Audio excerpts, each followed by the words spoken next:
debido a los eventos sucedidos en el ambiente evangélico americano, en donde vemos a un personaje, según muchos, el mejor apologista desde la época de C.S. Lewis, confirmársele acusaciones de acoso sexual.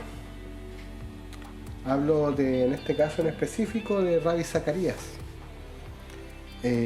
También el escándalo de Jerry Falwell, el hijo, igual por un escándalo sexual. Tenemos también la revelación de la vida de Carl Lentz, pastor de la iglesia Hillsong en Nueva York, en donde se muestra una vida de mentiras, de abuso. Dave Bogart, pastor de Hillsong en Texas, utilizaba el dinero de la iglesia para financiar su propia vida llena de lujos. Y así muchos otros que no seguiré nombrando, porque el fin no es hacer una lista de personas que han cometido cosas, sino ver lo que hay alrededor de estas acciones. Y lo que se puede observar, al menos a primera vista, es dinero, poder, control y sexo. Ahora, obviamente estos ejemplos no han sido tomados para condenar a estas personas, sino para poder observar varios problemas que se dan en nuestro entorno evangélico, y podríamos enumerar un par de ellos, o podríamos nombrar un par de ellos. Por ejemplo, tenemos el culto a la personalidad. Es una lección para nosotros que el único personaje que debiera ser endiosado, ¿cierto?, que poner puesto sobre un pedestal, es Jesús, el autor y consumador de nuestra fe. Nosotros somos seres frágiles, sujetos a pasiones y pecado.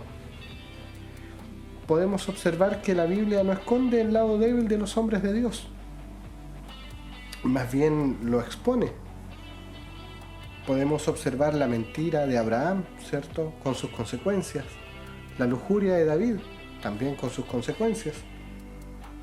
Pero todos ellos, los hombres de Dios, tienen en común es que cuando se le enrostra el pecado, ¿cierto?, se arrepienten y siguen adelante. Finalmente podemos ver que el poder del pecado está en nosotros. Debemos permanecer apegados a la vid que es Cristo, porque desconectados de Él somos frágiles. También tenemos que revisar nuestros sistemas de valores, porque una cosa en común entre la caída de líderes cristianos, ¿cierto?, y líderes también seculares, es que los pecados de ambos son los mismos. Pero tenemos, ¿cierto?, en las bienaventuranzas o en el Sermón del Monte, valores totalmente distintos a los que el mundo impone. Y vemos que hay una forma muy distinta de tratar con el poder, con el sexo, con el dinero. Otra cosa que también podemos observar es la desconexión con la coinonía. Podemos leer en Juan 15:5, dice: yo soy la vid, vosotros los pámpanos. El que permanece en mí y yo en él, éste lleva mucho fruto, porque separado de mí, nada podéis hacer. Entonces, podemos ver que una desconexión de la compañía de otros creyentes, de la lectura de la Biblia, nos pone como blancos perfectos para caer. Todos nosotros somos corruptibles, como declara Agustín de Hipona. Es posible ser sobornados, ser tentados por el sexo, por el poder, por el dinero, y el único incorruptible en esto es Dios. Pero nosotros, como sus discípulos, debemos no solo oír la palabra, sino obedecerla.